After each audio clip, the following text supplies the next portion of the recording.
The cruelest part isn't going broke. It's realizing you only mattered when you were useful. A man pretends he's lost everything and knocks on doors begging for one safe night. And what he gets from his wealthy siblings isn't a hug, not even, "Are you okay?" It's fear of being judged and a door slammed right in his face. There's a saying for this: when everything falls apart, the ones who stay are your real family.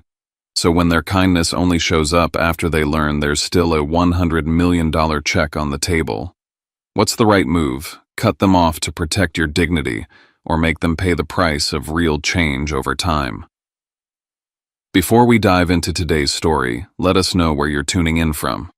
It's always amazing to see how far these stories travel. And if you haven't yet, subscribe so you don't miss what comes next in this journey.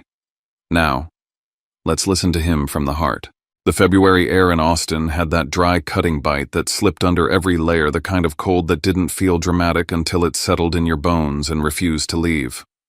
I pulled my thrift store coat tighter around my chest and kept my head down the way people do when they're trying to disappear. Which was the whole point. My hair was greasy on purpose, flattened by 3 days without a proper wash. My hands were smeared with dirt I'd worked under my nails until they looked permanent. The soles of my shoes were peeling like tired skin, and every step rubbed a raw line into my heel that I could feel filling with warmth blood before the wind stole it away again. The plastic bag in my fist was torn down one side. Everything I owned for this little performance, an old sweatshirt, a cracked phone charger, a half-empty bottle of water, was bundled like a joke. I didn't look like Evander Van Slade, 31 years old, the guy who usually moved through the city with a clean jacket and a quiet sense of control. I looked like the man Austin stepped around without seeing. And that was exactly what I needed to be. Westlake Crest glowed ahead of me like a private planet. Tall hedges cut sharp lines beneath discreet lighting. Stonework that looked like it had been imported from somewhere old and expensive. A gated entrance with a camera that could probably count the pores on my face. I stopped outside it and stared for a second at my own reflection in the polished black panel beside the intercom. The guy staring back looked hollow. I pressed the button anyway. A buzz, then the hollow click of a speaker coming to life. Blair's voice came through like she was already bored with whoever I was. "Hello." She didn't ask who, didn't ask what I wanted. Her tone had the same tired impatience she used on people who interrupted her day. I swallowed the metallic taste in my mouth and kept it simple because the truth always shows up best when you don't dress it up. "It's me," I said. "It's Van. I lost everything. I need a place to sleep. Just one night." There was a pause long enough for me to picture her perfectly shaped eyebrows lifting, her mind running through options like she was sorting laundry by color. Then instead of the gate swinging open, it unlocked and slid just a few inches, like she was compromising with the idea of compassion. A sliver of space, not an invitation. I pushed through and walked up the stone path I'd seen in family photos and on social media. Blair had posted it like it was a trophy: the fountain at the entrance, the trimmed boxwoods, the front door that looked like it belonged on a magazine cover. The door opened before I even reached the steps, and there she was, blocking the frame with her whole body as if I were a salesman with bad timing. Blair Ashford, my sister, looked flawless in a soft, expensive athleisure set. Her hair was smooth and glossy. Her nails were fresh. Everything about her said comfort, safety, control. Her eyes moved over me like I was something on the sidewalk she didn't want to step in. "Van," she said, dragging my name out like it was embarrassing to say. "What are you doing here?" It wasn't concern. It wasn't shock. It was annoyance, like I'd shown up at the wrong restaurant without a reservation. "I told you," I said, keeping my voice steady.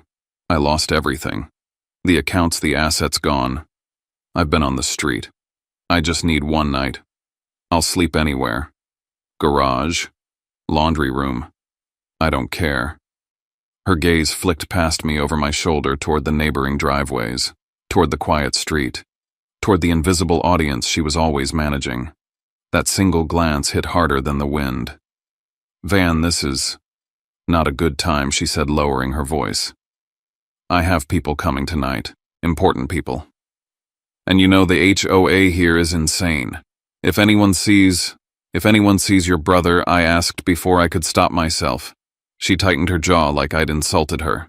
"I'm saying it's complicated," she snapped. Then she softened it instantly like she always did, slipping a silk ribbon over the blade. You need help from professionals, shelters, organizations. They have resources. It's better for you. Better for me. Not better for her reputation at the club. Not better for her perfect little image. I'm not asking you to solve my life, I said the words scraping out of my throat. I'm asking for a roof. One night. Blair didn't move. She didn't step aside. She held her position like the doorway was a border she had to defend. Van, she said, and there it was, her real fear. Not for me. For herself. If you're really like this, people will talk. I stared at her. At the warm light behind her. At the clean, quiet world inside her 6-bedroom house. At the fact that I could smell something like vanilla candle wax drifting from her entryway. I took one step forward. She took one step back and narrowed the opening with her body. There are shelters, she said quickly. There are hotels. Cheap ones. I can Venmo you something if you need it, but you can't stay here. And then she did it. She closed the door, not gently, not with sadness, with the same clean finality you use when you're done with a conversation. The slam echoed down the street, sharp and humiliating. The deadbolt turned metal, sliding into place like a verdict. I stood there a second longer than I should have, looking at the door like it might reopen if I stared hard enough. It didn't. I walked away with my face burning and my hands shaking, and the worst part was realizing how smooth she'd been, how practiced, like she'd rehearsed the exact tone for rejecting the kind of person she never planned on becoming. 2 miles later, my shoes were wet inside. My heel felt like it was split open. My stomach had shrunk into a hard knot that made me dizzy when I stood too fast. Glass-lined district rose up around me in cold angles and reflective windows. Graham's place was all steel and glass, the kind of architecture that looked impressive in the daylight and empty at night. It matched him. I rang the bell and waited. The door opened almost immediately. Graham's face went through a flash of shock. Van, he said, like he'd stepped into a glitch. For half a heartbeat, I thought maybe he'd be different. Then his eyes darted left, then right, checking the street. He leaned closer and lowered his voice.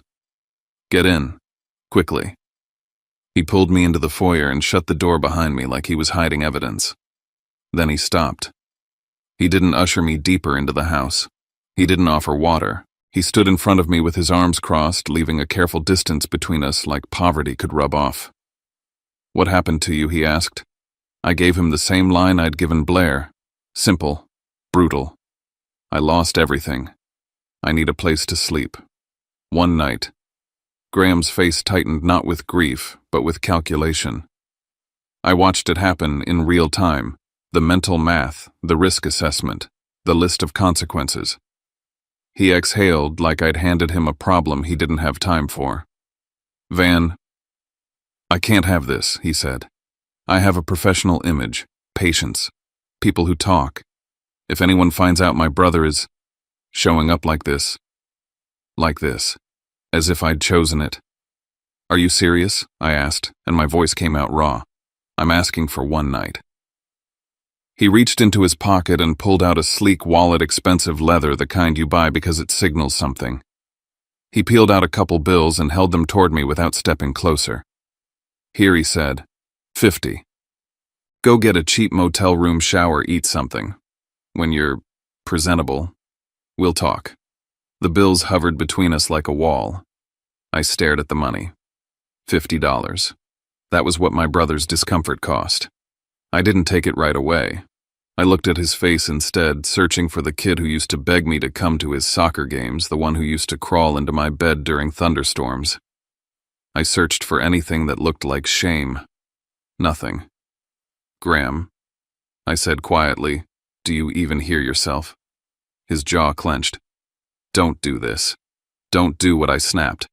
Be your brother. Ask you to act like a human being. His eyes hardened. I'm giving you help. You're paying to get rid of me, I said.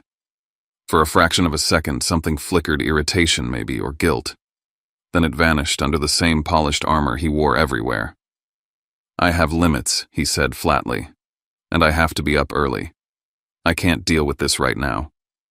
I took the 50, not because I needed it, because I needed proof that this moment was real, that my mind wouldn't soften it later into something easier to forgive. Graham opened the door and gestured out like a bouncer. "Take care of yourself," he said, already stepping back into his warm house. Already done. The door shut before I even reached the bottom step. No deadbolt sound this time. He didn't even bother to make sure I walked away safely. I stood under the yellow light of his porch fixture, the crumpled bills in my fist, and I understood something that made me feel colder than the night air. The test had started answering me, not with hesitation, not with confusion, with speed, with ease. They didn't reject me because they didn't recognize me. They rejected me because rejection was a reflex. Because they'd built a life where people like me right now, were an inconvenience to be handled and erased. I walked until the glass and steel disappeared behind me, and the neighborhoods changed. The streets got narrower, the cars got older, the lawns weren't sculpted into perfection. They were lived in, real. East Austin wasn't trying to impress anyone. Somewhere ahead past the last of the boutique bars and the new condos was a small working-class street where my half-brother lived. Miles Calder, a public school teacher, a man everyone in my family treated like a footnote, and the part that made my throat tighten was admitting the truth I didn't want to face. I'd been part of it. I'd rolled my eyes at his choice to teach.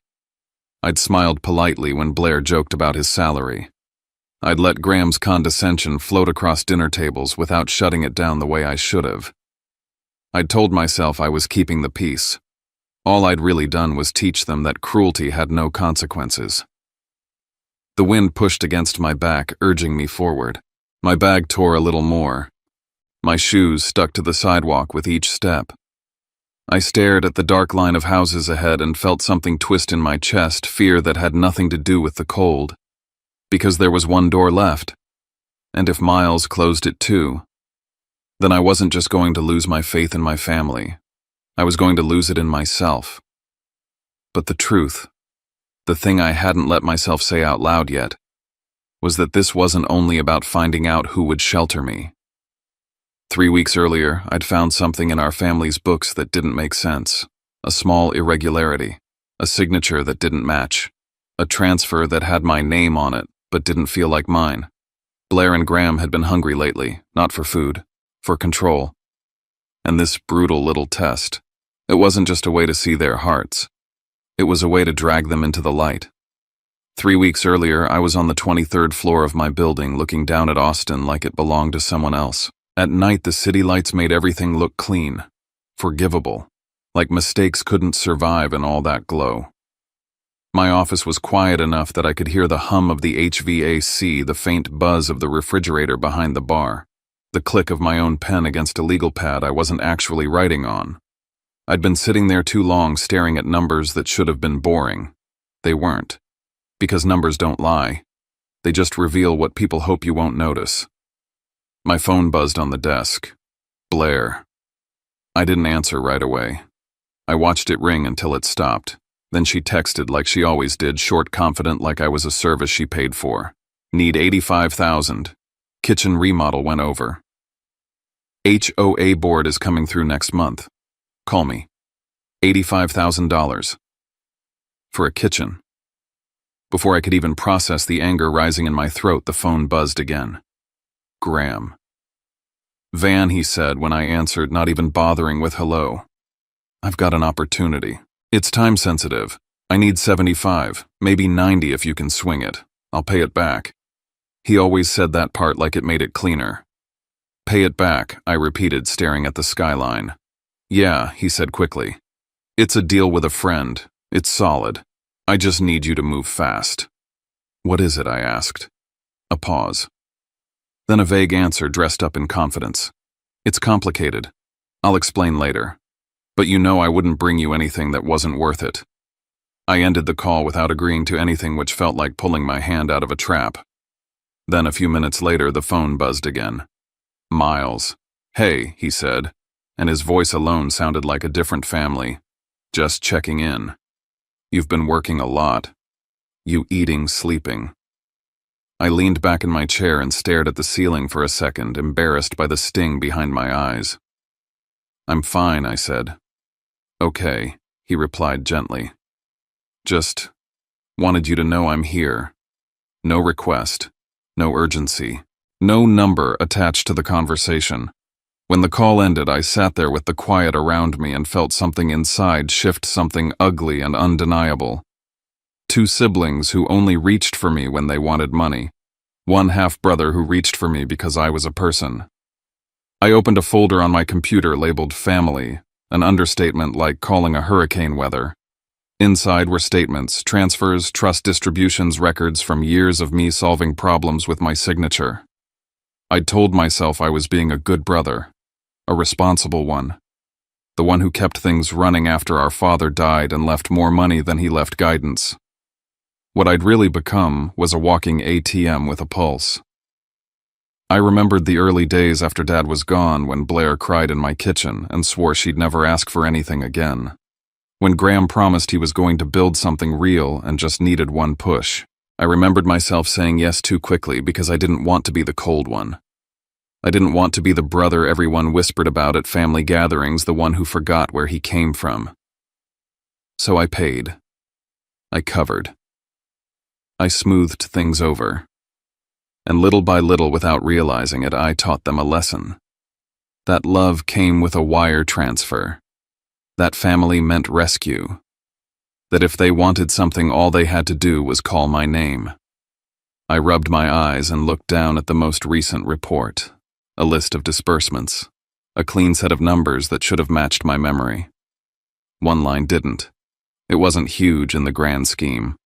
Not compared to the kind of money we moved every quarter. But it was wrong in a way that made my skin go tight. A transfer with my name tied to it, an authorization that looked like mine at a glance, but the signature block had a slight slant I didn't use. The request path didn't go through the usual channels, and the destination was an account I didn't recognize. I stared at it until the room felt smaller. Then I thought about the last family dinner at Blair's house. The way Miles had sat slightly apart, not because he was shy, but because the air around the table made him an outsider. Miles, my half-brother, Dad's son from a relationship before he married our mom. The truth that our family treated like a footnote when it was convenient, and like a stain when it wasn't. Blair had laughed about Miles's salary. Must be nice to have summers off, she'd said, like teaching was a hobby. Graham had chimed in. He could have done more with his life. Dad would have wanted that. Miles had smiled politely, the kind of smile you develop when you've learned arguing doesn't change the room. Elena, his wife, had reached under the table and squeezed his hand. She wore a simple ring, no diamonds, no flash. She had warm eyes and working hands, and Blair talked over her like she wasn't there. I'd watched it happen. And most of the time, I'd stayed quiet. I told myself it wasn't my job to fight every battle, that if I kept things calm, the family would stay together. Now I saw it for what it was, permission. My silence had been a signed document. The next day, I called Camden Rourke. Camden wasn't family. That was why I trusted him. He was the kind of lawyer who didn't raise his voice. He just asked questions that cut through denial. He'd been with me through acquisition settlements, ugly contracts. He knew how people looked right before they tried to take something that wasn't theirs. He met me in my office late that night, coat still on, hair slightly messy, like he'd come straight from another crisis. "What's going on?" he asked, settling into the chair across from me. I slid the statement toward him. "I think something's off."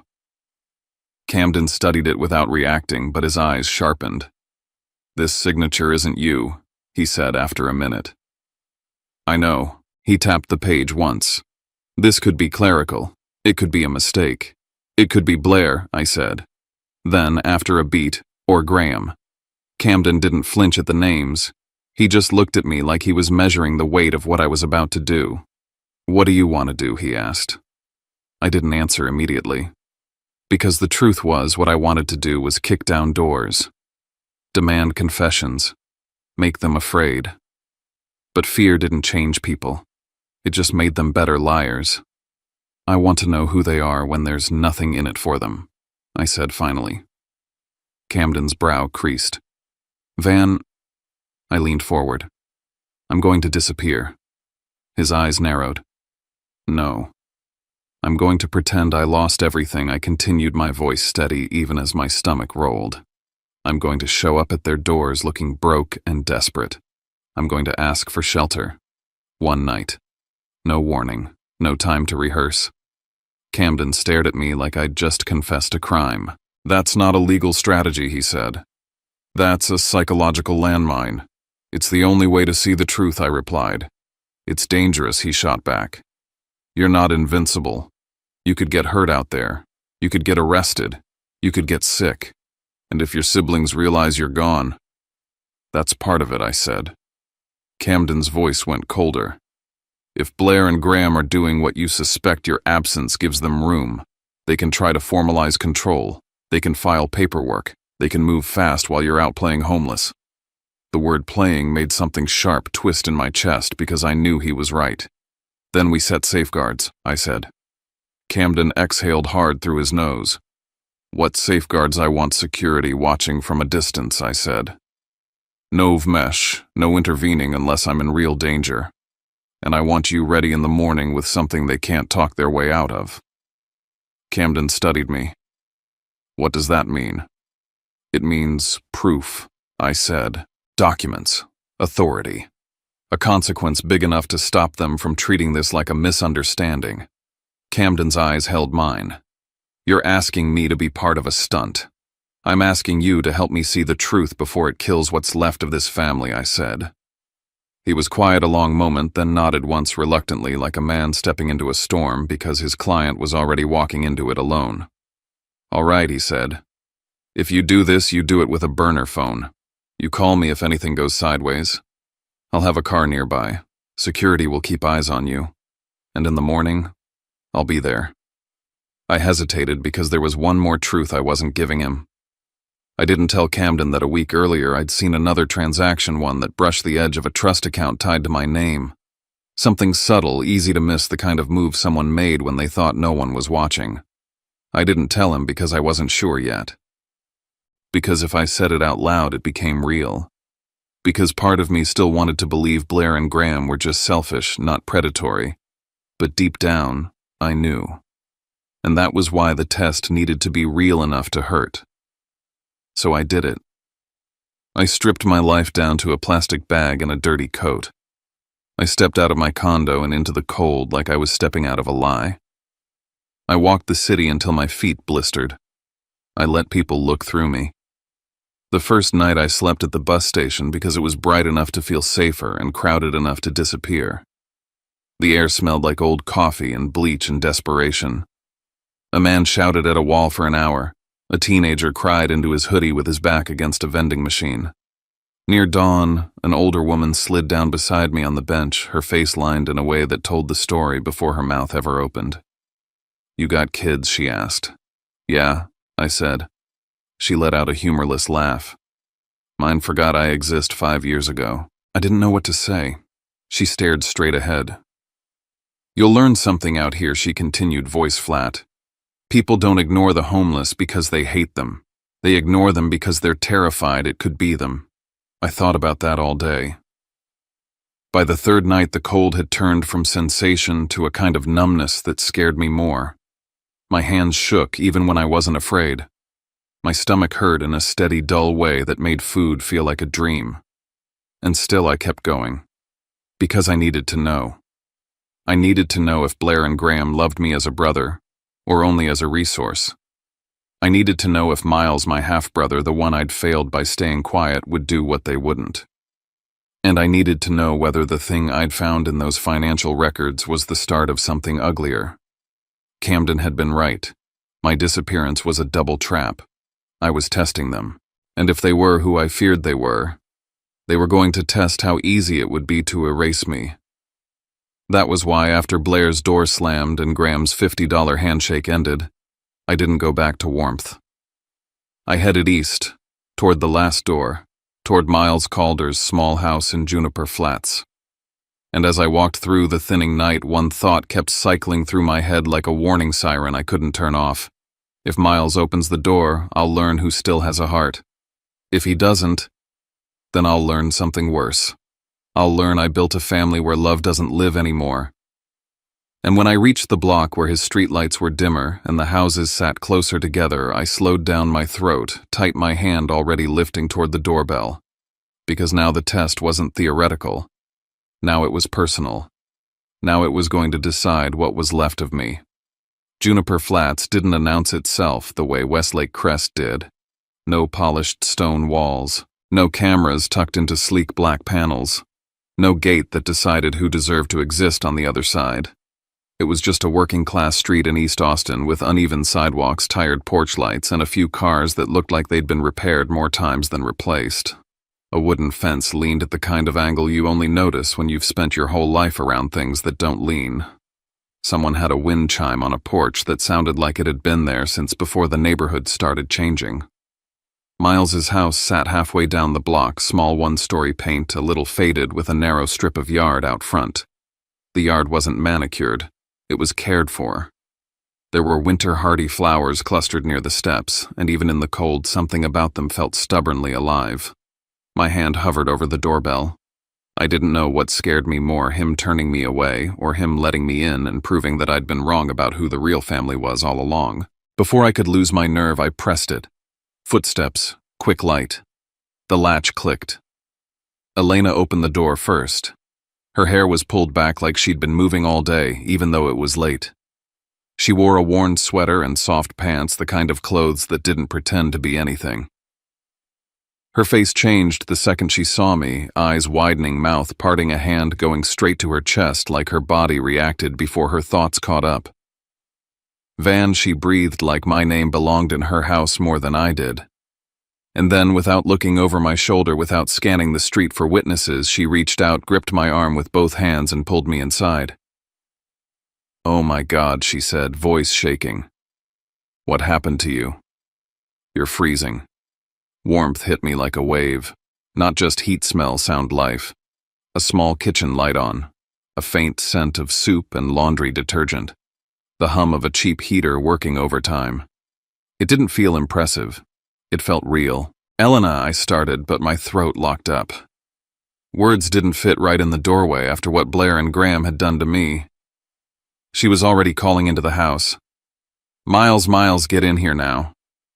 Miles appeared from the hall in a gray t-shirt and old jeans, like he'd been folding something or grading papers. The moment his eyes landed on me, his whole body shifted. He didn't stand there deciding what my presence might cost him. He moved. He crossed the room in 2 steps and put his hands on my shoulders, then my arms, checking me like he expected bruises, like he was looking for damage the way a teacher looks for injuries on a kid who's been quiet too long. "Van," he said, and his voice cracked on my name.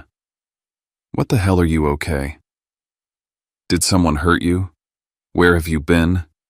I shook my head, trying to keep the story simple the way I'd rehearsed it. I lost everything. I don't have anywhere to go. I just need a place to sleep. One night. Miles didn't ask why I'd made the decisions I supposedly made. He didn't ask how it would look. He didn't ask who might find out. He said, "You're staying here." Just like that. Elena was already moving, pulling a blanket off the back of a chair and draping it over my shoulders. The fabric was soft, a little faded, and it smelled like clean warmth. "Sit," she ordered, gently guiding me toward their couch. It was small and a bit worn, with a patch on one arm where the fabric had thinned from too many years of use. When I sat, my legs finally gave in like they'd been holding me upright on spite alone. Miles crouched in front of me, eyes locked on mine. "Tell me what you need." I swallowed. "I just needed a roof." "You got it," he said. "You're safe here." Elena disappeared into the back of the house and returned with towels and a change of clothes that had Miles's shape in them, sweatpants, a sweatshirt. "Hot water takes a minute," she said, already turning toward the bathroom like she was in charge of the crisis. "But you're getting a shower. Your hands are like ice."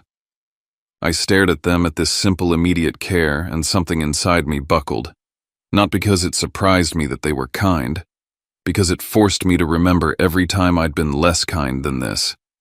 The shower was small, The tiles chipped the curtain patched. The water sputtered, and then finally ran hot. I stood under it until the heat stopped hurting and started feeling like I belonged in my own skin again. I didn't cry in there, not yet, but my throat burned like I might. When I came out, my old clothes were folded in a pile like Elena didn't want to insult me by throwing them away.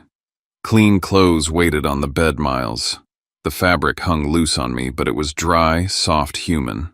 The kitchen table was barely big enough for four, and Elena set a bowl in front of me like it was an offering vegetable soup toast and a cup of coffee that smelled cheap and honest. Nothing fancy, nothing curated for an image, just food. I ate like I hadn't eaten in years, and in a way I hadn't. Not this. Not something given without a price tag. Miles sat across from me, elbows on the table, watching me. Not with pity, but with that quiet focus teachers have when they're trying to understand what a person isn't saying. Elena leaned against the counter, arms folded, eyes soft. She watched Miles as much as she watched me, like she was tracking the heartbeat of her home. When the bowl was empty, Miles started talking the way he always did about his students. A kid who came in every morning pretending he wasn't hungry, and how Miles had started leaving granola bars on his desk like it was an accident. A girl who hated reading because she'd been told she was bad at it, and how she'd finally read a full paragraph out loud that day without stumbling. His eyes lit up when he spoke, and it hit me with a strange clarity. Blair and Graham measured their days by upgrades and deals. Miles measured his by small miracles. Elena smiled when he talked about the kids, then added her own details like she was stitching their life together out loud, how they stretched meals by buying frozen vegetables in bulk, how she picked up extra cleaning shifts when the car needed repairs, how the flowers out front weren't expensive ones, just hardy ones that didn't mind being overlooked. Everything in their house had a story that wasn't about status. It was about survival, about choice. When I tried to protest about the sleeping arrangements, Elena shut it down with a look. "You're taking the bed," she said. "End of discussion." Miles nodded like it was obvious. "We'll take the couch." "I can take the couch," I insisted too quickly. "I'm fine." "I don't." Elena stepped closer, her voice lowering, softer but somehow firmer. "Van, your family. Family doesn't leave you on a couch when there's a bed." The word family landed like a stone in my chest. Later, when they thought I was asleep, the thin walls did what thin walls always do. I lay in the small bedroom staring at the ceiling, listening to the house settle. The sheets smelled like detergent and lavender from a cheap air freshener. The room wasn't big, but it held peace. In the living room, I heard Miles's voice, low, strained. "Elena, we can't afford another person right now." "Not really. My paycheck barely." "I know." Elena replied, calm in a way that made my skin tighten. "I've been thinking about it." A drawer opened. I heard metal clink softly. "We can sell it," she said. There was a pause. Miles's voice came sharper. "No." "Why not?" Elena asked, and she didn't sound dramatic. She sounded practical. "It's just a ring. Our marriage isn't in a piece of metal." My chest went cold again, but this time it had nothing to do with the air. Miles exhaled like he was fighting himself. "That ring, it matters to you. It mattered when we bought it because it meant we chose each other," Elena said. "We're still choosing each other. And right now your brother needs food. He needs warmth. He needs time to figure out what's next." "How much would we even get?" Miles asked, and the question sounded like surrender. "A couple hundred," Elena said. "Maybe 3. Enough to buy groceries for a few weeks, enough to make sure he doesn't feel like a burden every time he takes a sip of coffee." I closed my eyes hard. I'd watched Blair shut a door behind a chandelier. I'd watched Graham try to buy me off with $50. And here, in the only house on my list that didn't come with a gate code, a woman I'd barely defended at family dinners was talking about pawning the only symbol they owned that looked even remotely like luxury. Not because she wanted credit, because she didn't know how to do it any other way. A minute later, I heard them settling onto the couch springs, creaking, fabric shifting. Miles apologized under his breath for how uncomfortable it was. Elena brushed him off with a quiet laugh. "It's fine," she whispered. "Just think about him sleeping warm." Those words made my throat sting. I turned onto my side and stared at the dim outline of the room. In the corner, a small framed photo sat on a dresser, Miles and Elena on their wedding day. Nothing extravagant, but their smiles were the kind you couldn't purchase. And as I lay there listening to their breathing through the wall, another thought pushed through the shame and exhaustion. Miles had tried to warn me before.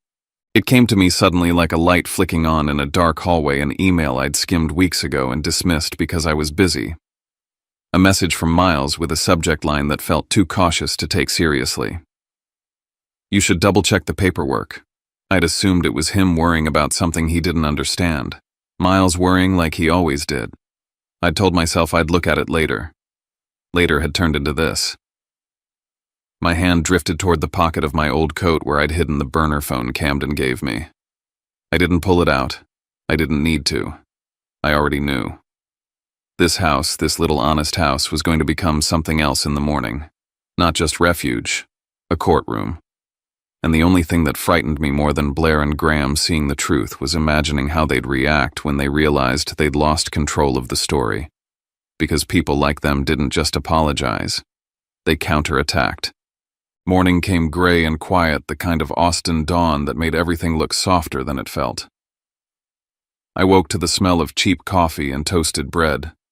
For a second, I didn't remember where I was then. The couch springs creaked in the living room and reality settled back into my body. Elena was in the kitchen, moving with the steady rhythm of someone who learned long ago that panic doesn't change what needs doing. She poured coffee into mismatched mugs. One of them had a chipped rim. She didn't care. Miles stood near the door, tying his shoes, a lunch bag in hand. The kind of lunch bag teachers carry when they refuse to spend money on themselves. He looked tired in that way. Good people get tired wearing responsibility like a second skin. When his eyes met mine, his face softened. You sleep okay, I did, I said, and it was true. I'd slept in a bed that wasn't mine, and felt safer than I'd felt in my own condo in weeks. Miles stepped closer and squeezed my shoulder. You're gonna be all right. We'll figure it out. The way he said it, like we was automatic, made my chest tighten again. Elena watched us from the kitchen, one hand resting on the counter. Her gaze wasn't suspicious in a harsh way. It was attentive, calm, like she'd been listening to the spaces between my words since the moment I stepped through her door. Miles glanced at the clock. I gotta go early, he said. I have to set up before the kids get there. He hesitated like he didn't want to leave me. Elena gave him a small nod. Go. I'm here. Miles looked back at me. Eat, he said. Don't argue. And don't go anywhere. Just be. Then he left and the door clicked shut behind him. The house felt different with him gone. Quieter. Tighter. Elena slid a mug toward me across the table. Coffee, she said, sitting down slowly like she was choosing the moment. It's not good coffee, but it's hot. I wrapped my hands around it. The warmth seeped into my fingers. She didn't talk right away. She let the silence sit until it became impossible to pretend it wasn't intentional. Then she said gently, Van, can I ask you something? I forced a small smile. Sure. She held my gaze. Why did you walk to those houses? The question wasn't accusing. It was precise. I blinked. What do you mean? I mean, she said, voice steady. If you were really in trouble, if you really lost everything, most people don't walk around like that, knocking on doors. They call someone. They call a friend. They call a lawyer. They call a bank. They call anyone. But you walked. My grip tightened on the mug. Elena continued, still calm. And your story has gaps. Not the kind that come from trauma, the kind that come from someone choosing what to reveal. I stared down at the coffee, watching it tremble slightly because my hands weren't as steady as I wanted them to be. She leaned in a fraction. You sit like someone who's used to being in control, she added softly. Even when you're exhausted. You listen to sounds outside like you're tracking them. You don't flinch the way most people do when they're truly panicked. You manage yourself. I swallowed. The burner phone in my coat felt heavier than it should have. Elena didn't reach for it. She didn't push. She waited, giving me a kind of respect Blair and Graham never gave anyone they considered beneath them. I exhaled slowly. "You're right," I said, and the words tasted like defeat and relief at the same time. "I'm not telling you everything." Elena's expression didn't change, I figured. I let out a humorless laugh. "Of course you did." She lifted one shoulder slightly. "I clean offices. People talk when they think you're invisible. You learn to read what matters." The shame hit me fast. Not because she was wrong, because she was right, and I'd spent years ignoring that kind of intelligence. "I'm not completely broke," I admitted. "And this isn't just what it looks like." Elena nodded once. "Okay." I hesitated, then said I needed to know something. About my family. Her eyes softened, but she didn't let me off the hook. "And you decided the best way to know was to show up looking like the world forgot you." I didn't answer. My silence answered for me. Elena took a sip of coffee, then said quietly, "I suspected last night." My head snapped up. "You did?" She nodded. Not in a neat way. More like, something didn't line up. The way you spoke, the way you watched the room, the way you reacted when Miles mentioned money. People who've truly lost everything don't talk about it like they're reading a script. They talk like it's eating them alive. My throat tightened. "But I opened the door anyway," she continued. "Because even if you were lying, the right response to someone asking for shelter isn't a locked door, it's compassion." That sentence knocked the air out of me. I'd walked into this thinking I held the moral high ground because I was the one testing people. Elena had stepped over the whole test and landed on something cleaner, doing the right thing without needing proof that it would be rewarded. I rubbed my face with my hands. "I didn't want to use you," I said, voice rough. "I didn't want you to feel like you were part of my plan." Elena's gaze sharpened slightly. "Then don't." The words were simple, but they carried weight. I reached into my coat pocket and pulled out the burner phone, placing it on the table between us like a confession. The screen lit up with a notification I hadn't checked yet. Camden. I unlocked it with shaky fingers and read the message. "Van. We got a request while you were off-grid. Verification of status. Also an attempt to change signing authority on a trust-adjacent account. Not enough to accuse anyone yet. But it's movement.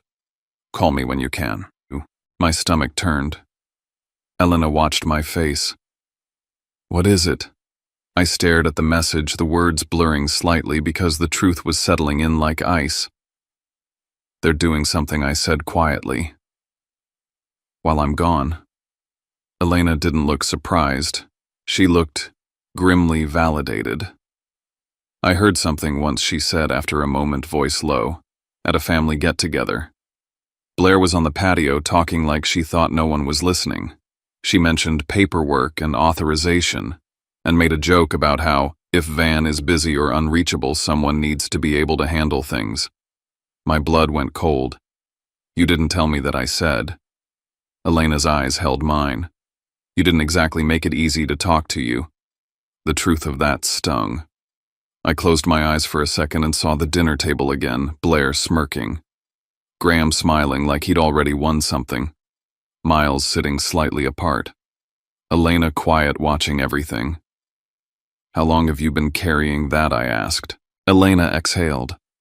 "Long enough to know you don't fix this by pretending it isn't happening." Silence stretched between us, thick with the sound of a garbage truck outside and a neighbor's dog barking, once then going quiet. Somewhere down the street, a car started and pulled away. I looked at the burner phone again. Camden's message felt like a clock ticking. "I haven't told Miles," I said. Elena's expression softened for a moment. "He loves you. He'll stand with you. But don't mistake his love for permission to treat him like a tool."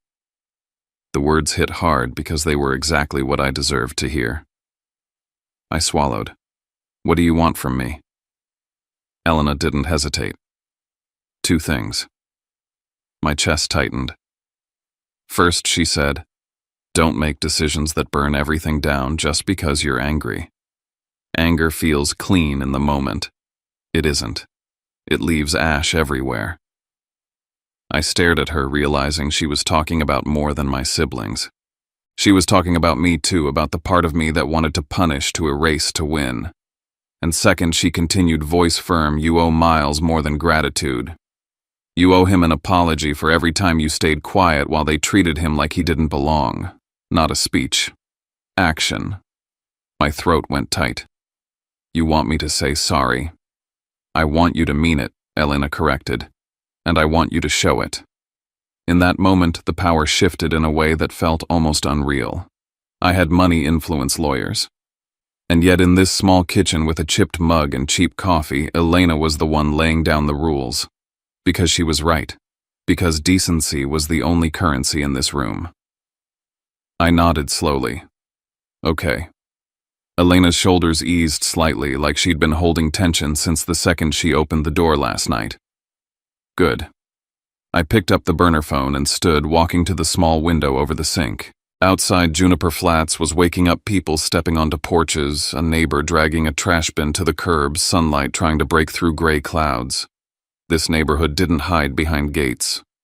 It didn't pretend. My stomach churned anyway because I knew what was coming. I dialed Camden. He answered on the second ring. Van. I need to change the plan, I said, keeping my voice low. A pause. Talk to me. Come at the scheduled time, I said. Bring what you need to prove who I am. Bring security. And bring the package. Camden didn't interrupt. But do not bring the paperwork that locks in permanent punishments. I added the words, tasting like iron. Not today. Camden exhaled slowly. Understood. You want confrontation, not annihilation. Yes, I said, and my voice cracked slightly. I want the truth on the table. I want them to face what they did. But I'm not going to make irreversible moves in pure rage. Elena watched me from the table, her face unreadable but steady. Camden's voice came careful now. You realize they may come in swinging, right? I know, I said. And Van, he added quieter, if they were trying to shift authority while you were unreachable today matters. Keep your head. I will, I promised. I ended the call and stood there for a second, staring at the small sink, the dish rack, the little details of a life built on effort instead of entitlement. When I turned back, Elena was still watching me. I swallowed hard. When Miles gets home, I said, I'm telling him everything. Elena nodded once, approving. Good. I looked toward the hallway, imagining Miles in his classroom right now, writing on a whiteboard, handing out worksheets, making sure kids who came in hungry didn't feel ashamed about it. He'd been protecting people his whole life. Today I was about to drag him into a storm. And as the morning light grew brighter through the cheap curtains, one truth settled in my chest with heavy clarity. This house was going to be the battlefield. But it was also the place where I finally had to pay my debt to my half-brother, to his wife, and to the part of myself I'd let go quiet for too long. By the time the first black SUV rolled onto Juniper Flats, the neighborhood had fully woken up. It was just after 8:30. The air still carried a faint chill, but the sun had burned through most of the gray leaving that washed out Austin morning light that made everything look too honest to hide behind. Someone across the street was watering their lawn. A man 2 houses down loaded tools into the back of a pickup. Life moved on the way it always did here, quiet, practical, unconcerned with appearances. The SUV did not belong. It eased to the curb like a shadow, followed by a second one just as dark, just as deliberate. Engines idled low and controlled. Doors opened in sequence, not rushed, not dramatic. People noticed. Curtains shifted. A woman stepped onto her porch and froze mid-step, hand still on the screen door. Conversations lowered by a notch. Camden Rourke stepped out first. He wore a tailored charcoal suit that looked like it had never seen dust, never mind the uneven sidewalk he now stood on. A leather briefcase hung from his hand, polished enough to reflect the sky. 2 security men followed him, scanning the street without making a show of it. They didn't need to. The contrast did the work for them. Inside the house, Elena stood at the window for a moment watching the street change shape around those vehicles. Then she turned to me. "They're here," she said. Miles wasn't supposed to be. He'd left early for school, but less than an hour later, Elena's phone buzzed with a message that changed everything.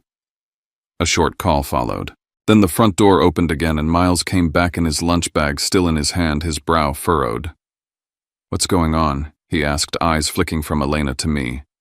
I didn't stall. Not anymore. "Miles," I said, standing up. "I need to tell you something. All of it."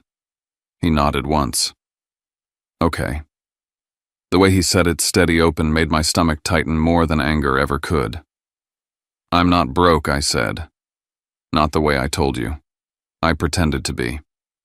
He didn't interrupt. "I disappeared on purpose," I continued. "I wanted to see who would help me when they thought I had nothing left. I went to Blair's house, then Graham's." Miles's jaw set, but he stayed silent. "They turned me away," I said. "Blair wouldn't let me in because she was afraid the neighbors would see. Graham gave me $50 and told me to clean myself up before we talked again." Miles finally looked away, not in disbelief, but in pain. "Jesus," he said quietly. "I know," I replied, "and I know how this sounds. I know it's messed up. But there was more. I found irregularities in the family accounts, things that didn't make sense. I thought, if I vanished, I'd learn who cared about me and whether anyone would try to move things while I was gone." Miles rubbed a hand over his face, then looked back at me. "Are you safe?" That was his first question. Not how much money was involved. Not what this meant for him. Not why I'd done something so extreme. Just whether I was okay. "Yeah," I said, and my voice cracked. "I am. Because of you."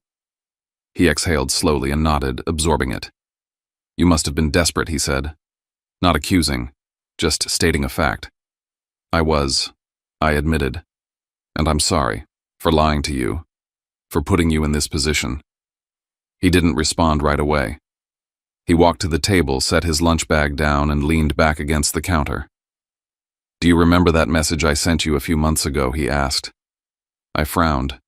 "What message?" Miles met my eyes. "About the paperwork." The memory hit me like a delayed punch, a cautious text, a short email I'd skimmed and mentally filed under things to deal with later. "I do," I said quietly. "I overheard Blair talking," he continued. "About authorization. About what happens if you're unavailable." I didn't understand all of it, but it felt off. "I tried to tell you." Shame crawled up my spine.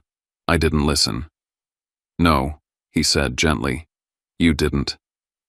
The weight of that settled between us, heavy and undeniable. A knock came at the door, then measured professional. Elena opened it, and Camden stepped inside, followed by security, who remained just inside the threshold, present but unobtrusive. The living room shrank. Camden greeted Miles with a polite nod, then turned to me. "We're set," he said calmly. He opened the briefcase and spread documents across the small dining table, careful not to crowd Elena's space. "Your accounts are stable," he continued. "Your companies are operating under temporary authority as planned. However," he slid one page forward, "during your absence there was an inquiry, a request to verify your status, and an attempt to initiate a change in signing authority related to a trust-adjacent account." Miles stiffened. Elena's eyes narrowed. "Do we know who made the request?" I asked. Camden shook his head. "Not definitively. But the timing is notable." Elena crossed her arms. "This house isn't a stage," she said quietly. "If this turns into something ugly, it won't happen for spectacle." Camden met her gaze respectfully. "Understood." I felt the pull in my chest again, that urge to let anger take the wheel, to let this become punishment instead of reckoning. But Elena's words from earlier echoed in my head. Truth had to have a purpose. Camden closed the folder and looked at me. "There's something else," he said. He reached into the briefcase and removed a sealed envelope and a thick packet of documents. "The financial instrument is one thing," he said. But these outline your ownership, the structure of the trust, and the clauses that trigger immediate restriction if interference is detected. The stakes rose in the room like pressure before a storm. Before I could respond, Miles spoke. "When they get here," he said, voice firm, "don't change."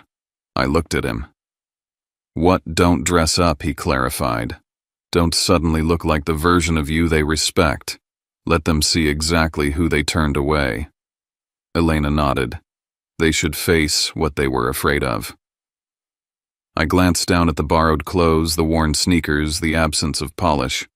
"Okay," I said. Camden checked his watch. "They've been notified," he said. "They're on their way." My heart began to pound, not with fear, but with the weight of what was about to be exposed.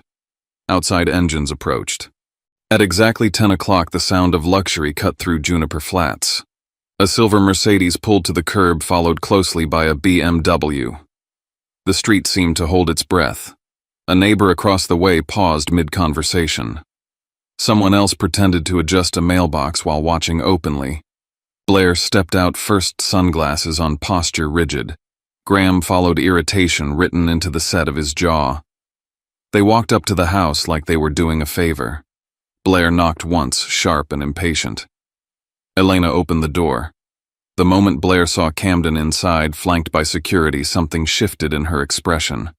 The casual disdain faltered, replaced by something tighter. "What is this?" she asked, stepping inside anyway.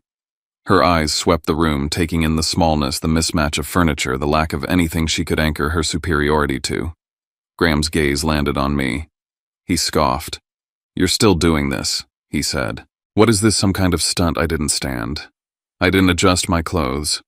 I stayed exactly where I was. "I came to your door," I said evenly. "Cold. Hungry. Asking for one night. You both turned me away." Blair crossed her arms. "We thought you were being scammed. You could have been lying." "I was lying," I said, "about being broke. But you didn't know that. You thought I was just another person without anything to offer." Graham snorted. "This is manipulative. You disappear, then show up looking like this to test us. That's not normal, Van." "You didn't fail because you didn't recognize me," I replied. "You failed because of how easily you dismissed someone you thought didn't matter." Blair's face tightened. "That's not fair." Camden cleared his throat, a subtle sound that cut through the room. Blair turned on him instantly. "Who are you, and why are you here?" Camden met her gaze calmly. "I represent your brother." Her tone shifted immediately. "Does this affect anything legally, I mean?" The speed of the pivot said everything. Graham laughed harshly and turned to Miles. "Of course you let him stay here. What did you think was going to happen? That he'd thank you with a check?" Miles didn't respond. Elena did. "If we wanted money," she said quietly, "we wouldn't have talked about selling our wedding ring." The room went silent. Blair's mouth opened, then closed. Camden placed a document on the table. "There were attempts to access accounts while Mr. Slade was unreachable," he said. "We're not assigning blame yet. But we are asking questions." Blair looked at Graham. "What is he talking about?" Graham stiffened. "I didn't do anything." "You knew about this," Blair pressed. The crack between them widened, visible and sharp. Camden closed the folder and looked at both of them. "Before we discuss next steps," he said, "there are things you need to understand about who your brother is and what he controls." I watched fear finally replace arrogance on their faces. Not fear of hurting me. Fear of losing what they assumed was theirs. And as Camden reached for the envelope in his briefcase, I realized something with unsettling clarity. This wasn't about revenge anymore. It was about whether any of us would leave this room as the same people who entered it. Camden waited until the room finished arguing with itself. Voices overlapped, accusations circled, explanations collapsed into excuses. Blair paced. Graham stood rigid near the wall, jaw-tight, eyes darting between Camden and me like he was calculating angles that no longer existed. Then Camden raised one hand. "Enough," he said, not loud, certain. The room obeyed. He set his briefcase on the small dining table, the cheap wood creaking softly under the weight. That sound so ordinary somehow made what followed hit harder. Camden opened the case. He took out the first folder and placed it flat on the table, sliding it toward the center so everyone could see. This, he said, is the current ownership and control structure of Mr. Slade's assets. Every company, every holding, every trust-connected vehicle. Blair leaned forward instinctively. Graham didn't move. Camden placed the second document on top of the first. These are verified statements from the last 90 days, he continued. Operations liquidity revenue. There has been no collapse, no bankruptcy, no distress. The words settled like dust after an explosion. Then Camden paused. He reached back into the briefcase and removed a single object sealed inside a clear sleeve.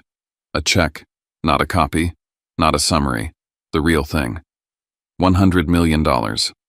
No one spoke.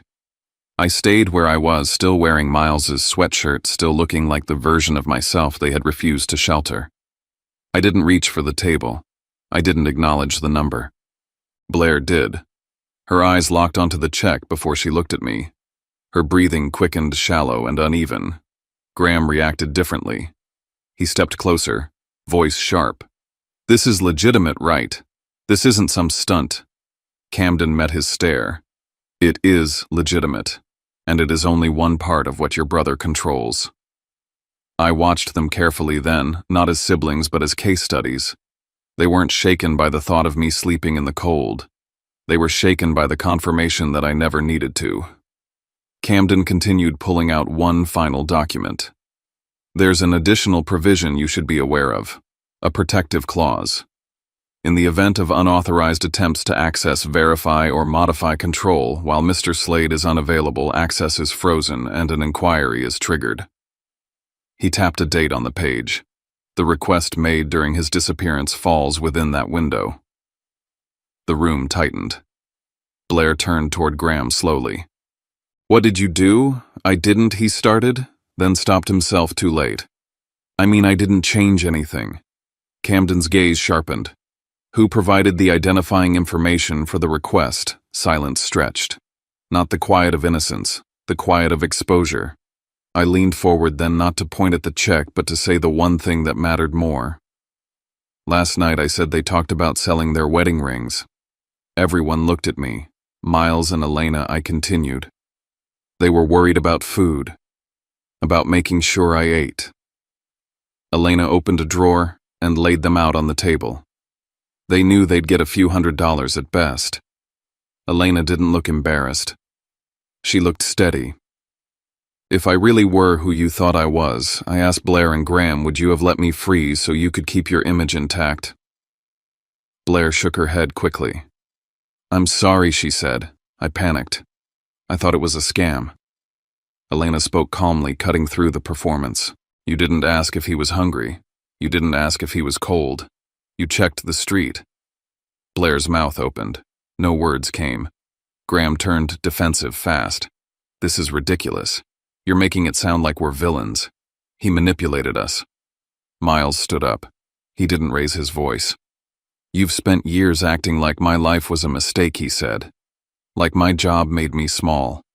Like marrying Elena was settling. But if that man on the porch hadn't been our brother, you would have done the same thing. The room felt smaller. I don't want his money, Miles continued. I want you to understand what you did. I closed my eyes for a moment, then opened them. I prepared the paperwork to cut you both off today, I said plainly. It's ready. Blair's face drained of color. But I'm not signing it, I continued. Not today. Elena's earlier words echoed in my mind. About weapons, about purpose. This isn't forgiveness, I said. It's a boundary. And a clock. Camden nodded. The conditions will be formalized.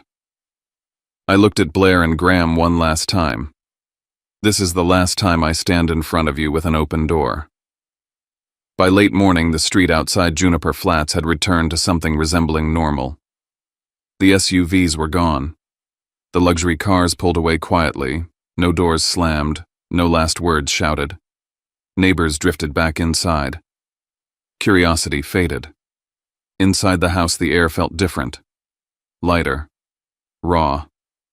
Camden sat at the table with his laptop open, drafting language with careful precision. "This will be an addendum," he explained. "Legally binding. Time-bound. Enforceable." He read through the conditions slowly. 36 months. Verified family therapy attendance. Documented volunteer hours with organizations serving unhoused communities. Direct apologies face-to-face without deflection. No unsupervised access to accounts or instruments. No financial bailouts. Then Elena spoke. "One more thing," she said. Camden looked up. "He has to be in it too," she said, nodding toward me. "No more using money to avoid discomfort. No more disappearing instead of talking." I didn't hesitate. "Put it in," Camden typed. When the document was complete, signatures followed, one by one. No ceremony, just ink. I turned to Blair and Graham. "The allowances stop now," I said. "If you want something, you earn it. The same way everyone else does." Graham opened his mouth to negotiate. Camden shut that door instantly. "This isn't a transaction," he said flatly. I didn't hand Miles a check.